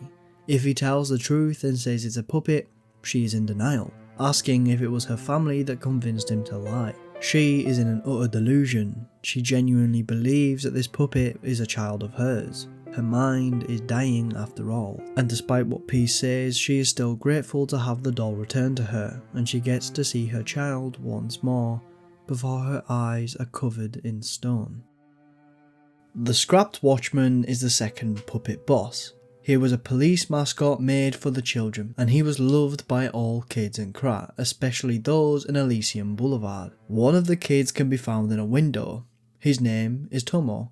He asks if P is Murphy, his childhood friend. Murphy is the name the kids gave to the scrapped Watchman, and he used to come round the street and blow a whistle to alert them that he was there on patrol. The police puppet was scrapped as his name would suggest, the reason for this being that his storage battery had swelled, causing his back to bend horribly and to discharge currents of electricity. During his fight in New Game Plus, he even states that he is blowing up when the discharge happens, going into his second phase. As well as that, Murphy mentions the names of the children that he played with: Zach, Sophie, Eric and Toma. The kids made him a toy of himself out of love for him. He held onto this toy ever since, always keeping them close, a memory. He blames humans for causing the petrification disease. Children frozen, abandoned by you, I avenge my friends. You are all guilty. Murphy has the names of the kids drawn on his arms, as well as his nickname they gave him. He remembers them all, the days when they would play, and now it's gone. And he has now become a judge, making people pay for their crimes. In the court, P fights him on a bench is the whistle that Toma was talking about.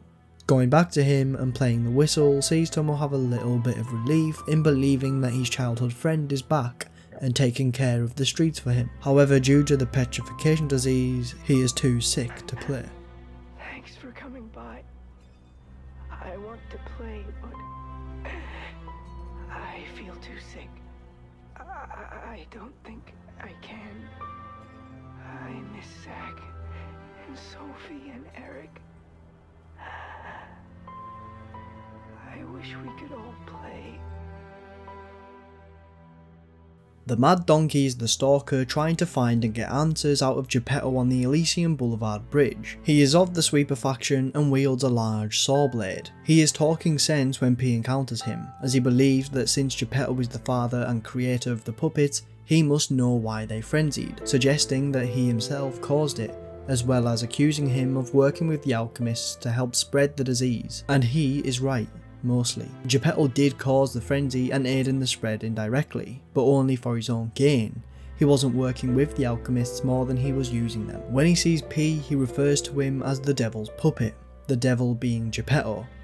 The Mad Donkey is one of the only NPCs in the game that acknowledges that P keeps on returning despite him killing him in the past, questioning whether he is a dream or a nightmare. His apparel implies that he caught the petrification disease, or at least a disease that causes inevitable death, however, considering his madness, more likely the one that plagues the mind.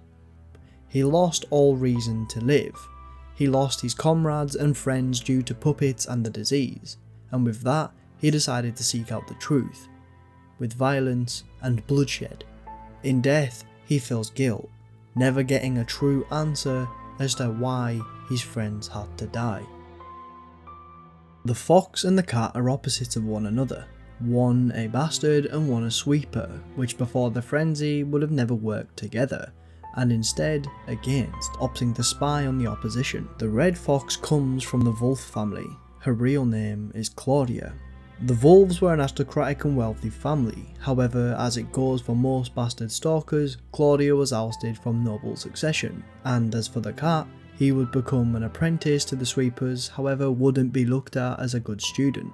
He would often ignore the ranking system and neglect his duties. At some point the black cat and the red fox met, and the cat pretended to be a lost sibling of Claudia's, acting as a brother she had never met, forgotten about by the family. Claudia knew this was not true. She could feel his guilt as he was telling the lie. However, having no loyalties to her own, she accepted the lie and ran with it.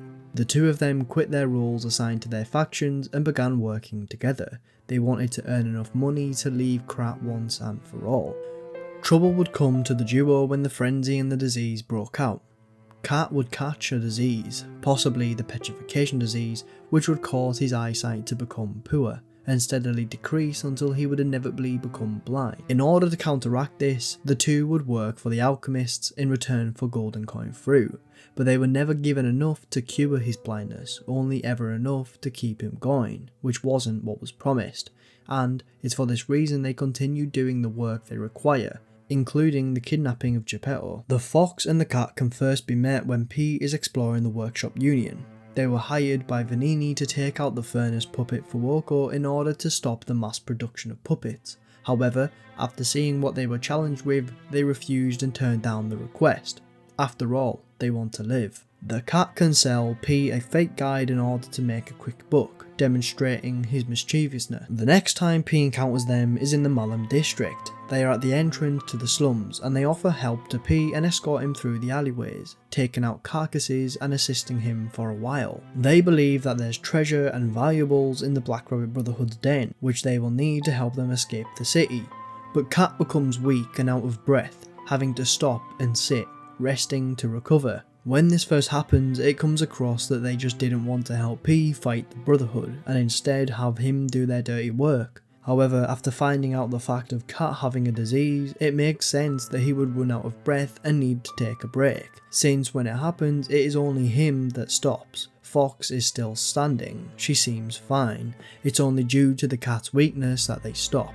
As well as him being weak, his sight is also impaired, using his mask to help him see. My guess is that he has some form of glasses lens which helps him see a little better. If he were to fight, it would only go one way. The fox and the cat are found next at the tram that leads to the barren swamp.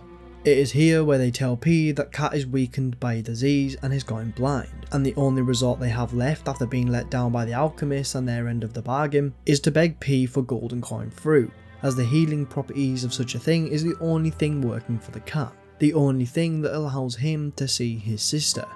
They beg, they plead, they're desperate. No other word describes the situation more than desperate. P, despite their shortcomings in previous encounters, gives them the medicine they require. In doing so, they are grateful and thank him, however have another request from the alchemist that they will fulfill for the sake of more medicine, and with that, P moves on. The final encounter with the duo comes in 2 parts, but both appear once more in the Abbey on the Isle of Alchemists, where they retreated to after attacking the hotel and kidnapping Geppetto. P first comes across the Black Cat. He doesn't want to fight, and he doesn't wish for harm to come to Geppetto. Instead, he just wants to leave Krat with his sister, whom he will protect from anyone, including P. He gives P an ultimatum: give him gold coin fruit and leave his sister alone, or battle him in a fight to the death so he can prevent P from getting to his only family. The cat is sick of doing these tasks and the bare minimum to survive. He wants to leave, he wants to change, he doesn't want to fight nor kill. P gives the fruit. He helps him once more. At the end of the day, they are not enemies, only a band of siblings trying to survive, trying to save one another. The cat takes P's offer and allows him to continue on. The red fox is found next. She is guarding the entrance to the cells which hold Geppetto, and again she reassures P that they wish no harm on Geppetto, even making a deal with the alchemist that if they kidnapped him, they wouldn't harm him. The fox, much like the cat, wishes no blood or metal to be shed. She just wants what the alchemists promised they'd give, the fruit and a cure. And P, taking up this offer, hands over more fruit, and with the amount they have now, thanks to P, it may be enough to completely cure the cat and his blindness. Claudia, as P now knows her, thanks him and apologises for them harassing him. She never meant to be such a pain. She was just fighting for her family and her freedom, the same as P is, but on the opposite side of the spectrum. With that, their saga is over. There's no answer to if they escaped, if they cured the cat, but they aren't seen again, they are not found dead, and I suppose in a game like Lies of P, that is the best outcome. Taking it back to the third encounter, if P refuses to give them the gold coin fruit, they are disappointed but ultimately understanding. Krat even says that something as precious and valuable as the fruit shouldn't be just given away. Refusing to help them though sees them take up arms in the abbey, and they do not offer a different outcome. Krat fights P to try save his sister, however fails, and in death admits that he no longer wanted to be a burden to his sister, seeing their task of curing him as a way of stopping his sister from escaping the city. With that, P moves to the fox, and here she is only in it for one reason: revenge. She fights with P until she dies. In death, she refers to herself and her brothers as villains. She knows they aren't, but in P's eyes they will be. But in a city with no heroes, no one to trust, nothing but death and decay surrounding them, what really are they? They're just a family doing whatever it takes to survive, escape, and in doing so, it costs them their lives either way. Within Vengini works as a bastard stalker, curled up and carrying burdens of his past. The survivor is just as the name implies, a survivor of a terrible ordeal that occurred when the puppet frenzy began. Someone close to him named Leo was killed by the puppets. However, he chose to run. He did not help. To resent for what he did and allowing Leo to die, he purged puppets, killing as many as he could, and that led him to the birthplace of puppets, Vengini Works. The survivor did not find solace in the killing of puppets. He was still plagued with the guilt of leaving Leo. P finds him and he is hostile. He can hear the springs within P and chooses to kill yet another puppet, hoping to resent. It doesn't work, however, and P overcomes the sinner. If P approaches the stalker wearing the blue blood's tailcoat, the survivor thinks P is a ghost of Leo and begs for forgiveness, however comes to his senses and wants to kill him for being a puppet wearing his dead friend's clothes. The owl doctor can be found in the barren swamp, hiding out in a small hut. Outside of this hut are some notes detailing the experiments that he witnessed, and he most likely stole these as evidence. Experiment Report Order, Test Subject 890. The most successful case from the prototype elixir injection experiment. 3 patients suffering from the petrification disease who got the elixir injection at the same time died. Right up until their deaths, they experienced painful necrosis and skin ruptures, seizures and convulsions, and crystalline metastasis throughout the body. Ultimately, they became mutations known as carcasses. Number 890 was able to suppress neutralization side effects and has been stable for 56 hours so far. Just the dissociative amnesia, seizures, aggressive urges, and hallucinations found in typical petrification disease victims. Personal opinion, I confirm that the Order's proposal to take a stalker with verified physical abilities as a sample is very effective. The sample extracted from subject number 890 is estimated to help the elixir develop in the next step. Sister Adriana, who will receive the next baptism, is expected to be able to fulfill the Order's wishes. Wake up, evolve, ascend. We, the Reborners, will prepare for the birth of God. The owl can be found in the shack, distraught. His mind is shattered, and he has gone insane. He does not remember who he is anymore. All he knows is that he needs to cure people by giving them the beauty of death. The owl saw experiments of the alchemist. He witnessed what people became through the disease, the monsters they mutated into. This crushed his mind, and now death is the only way out. He tries to rectify his wrongdoings by killing. In a way, he's right. A death by his blade will be a beautiful thing in comparison to what you could become through the petrification disease. The owl does remember one person, someone he loves, and it's only upon killing him that he remembers Adalina Corday. The lovers were set to move into their new home at the beginning of the Krat disaster, but the owl would be needed elsewhere. Dear Adalina, I've prepared a shelter for you. It's in an apartment on Elysium Boulevard. You can stay there until everything settles down. I've arranged for someone to take you there. Once you get to the Alchemist Bridge on Elysium Boulevard, you're safe. The shelter was supposed to be our first home, but I guess next time. To make up for what happened, I'm escorting the Alchemist for a bit. We're going to St. Frangelico Cathedral and all the way to the Grand Exhibition. Maybe the mission is to bring the petrification disease cures to the refugees. I'll be back as soon as it's done. The doctor wanted to help those who became infected, so he helped the alchemists and guided them to the cathedral, but rather than administering a cure, they would administer an elixir that would cause people to turn into carcasses. This horrified the doctor. This was the beginning of the end for him, and little would he know that his Adalina would never find their home. Instead, she would be diverted by Arlecchino to the opera house where she would meet her fate. So, the stalker began killing people. He tried to set them free from the disease, in doing so, turning even more mad, and he found himself in the barren swamp, writing a diary, trying to remember who he was. The Atoned resides at the bottom of the tram that leads up to the St. Frangelico Cathedral. She is a member of the Sweeper faction, and when the Krat disaster broke out, she assigned herself the duty of getting all the people of Moonlight Town up to what was supposed to be a safe place. Little did she know that no one who was sent up would ever come back down, since the petrification disease broke out in the cathedral, infecting and killing most if not all of the residents, including the Archbishop himself. When P meets her, she has sworn to stop anyone from going up to prevent their deaths. However, with P, she allows him to go up if he performs the Stalker's Salute, as she believes that he is what he is impersonating, and is going up to exterminate the carcasses. If P later returns to the area, she attempts to kill him for tricking her. If P does not pretend to be a stalker when they first meet, she will also try and kill him. The reason for it being that she needs to stand her post to see that no more humans get hurt or killed, by sending them away rather than sending them to their guaranteed deaths at the top of the mountain. The Weasel's hiding in the train station, however only appears after it has collapsed. She is a sweeper, however has gone rogue, stealing from the empty houses that now lay dormant in Krat. She also thought about robbing anyone she comes by in the station that is trying to escape the city, and in doing so encounters P. She attempts to kill him and get some loot, however is unfortunate, and is killed. If only she had decided to leave after robbing the houses instead of trying to find escapees, she may have lived another day. There is very little mention of the Legendary Stalker, and yet she leaves such a heavy mystery in the overarching story since she links with Carlo and Romeo.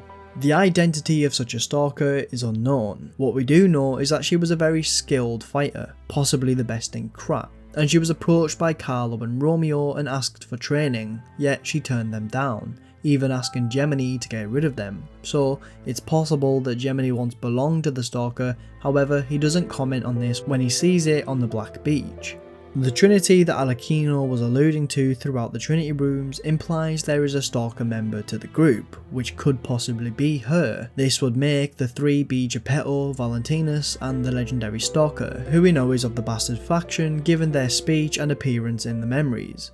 This would also coincide with the fairy tale of the three brothers of the workshop tower item. Thus there lived in Krat a technician who made the friendly three puppet brothers, an alchemist who breathed life into puppets, and a stalker who rectified puppets gone wrong. We know that the stalker was female, however, but this is a fairy tale, and for the sake of making it easy for children to understand, it may have been simply changed to sound better, rather than two brothers and one sister of the workshop. There are some theories to who this stalker was, one of them being that it was Antonia in her younger days. There's some strength to this. She is a wealthy woman of Krat, so she would be of the Bastard faction and is friends with Geppetto, and worked with the alchemist before Simon took over. However, her accent does not sound the same, as well as that she does not look like someone who would be a stalker in her portrait. Gemini, Polendina and Geppetto also never imply that she was anything other than a wealthy socialite who happened to own the hotel, and therefore I don't think this is the answer, but we may find out more about the Legendary Stalker in the future. During the final memory on the Black Beach, she stands over Carlo's dead body and says, If I had known this would happen. Why would she say this? It seems so random. The way I have interpreted it is that she knew of the petrification diseases spreading within the estate, and that she possibly assisted with it. She worked with the alchemists and helped them in their mission. However, this could be completely wrong, and she may just be saying this because she wished she got there sooner, and if she knew, she would have. Lastly, there is Giangio. P meets him near the church in the Path of the Pilgrim. Here he introduced himself as a pharmacist, however almost says alchemist. He has contracted the petrification disease and is looking for gold coin fruit as a medicine for it. He read about a mythical tree that grows the fruit from an old book and has been in search for it ever since. He heads to the cathedral's chapel and asks P to return to him should he find the miracle fruit. After P defeats the Black Rubber Brotherhood for the first time, he discovers that the building connecting the Malam district to the hotel is where the gold coin tree can be found. It's here where he meets Giangio next. He has discovered the tree and the fruit it bears. However, due to having the disease, he can't harvest the fruit himself as it burns his skin on contact. Once again, he asks P to pick the fruit and bring it to him. If P does this, then Giangio will act as a vendor and sell items in exchange for the fruit. It is Giangio that P and Polendina turn to in order to make a cure for Antonia.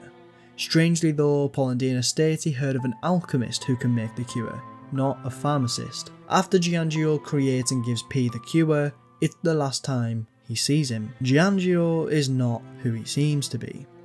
For after beating Simon and the nameless puppet, returning to the spot where Giangio stood is nothing but the briefcase and a note, the letter of the Eternals. I had a good time. It's amazing to see a new brother being born. I hope to meet you again sometime on the eternal line of time.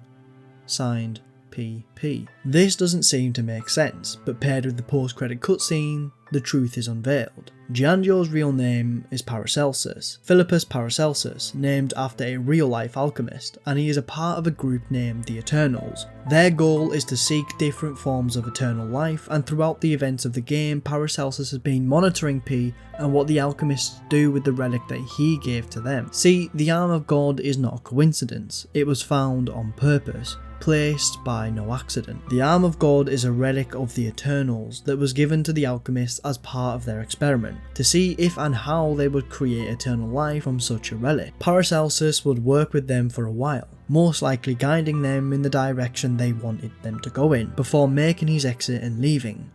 He is an alchemist and so much more. In the post-credit scene, he's on the phone with someone. She mentions that he will need to go get their arm back, referring to the arm of God, and he states that his next mission is finding Dorothy, the next piece in their puzzle. It's the same Dorothy from the Wizard of Oz fairy tale. The Eternals are a greater organisation outside of Krat. The events of the game are simply an experiment to the Eternals, to find another source of eternal life. They most definitely planted the arm of God as a seed, the beginning of the experiment, but the story of the one-winged angel may not have been made up by them, instead being made up by citizens of Krat and possibly Saint Frangelico himself. So now we know that the events of the story are just a small part of something much bigger.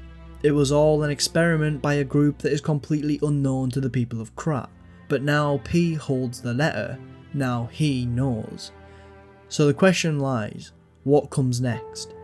It's confirmed that the Wizard of Oz story will be a sequel, and a separate DLC has also been confirmed. There are theories on how the two fairy tales will link, the most prominent one being that P will act as the Tin Man from the Wizard of Oz, and his P organ will be the heart that he was looking for. But that is just speculation for now. And with that, this has been the entire story of Lies of P. Where will the Free Puppet adventure take it next? How will Dorothy link in? What have the Eternals got in store for them? Thank you for watching.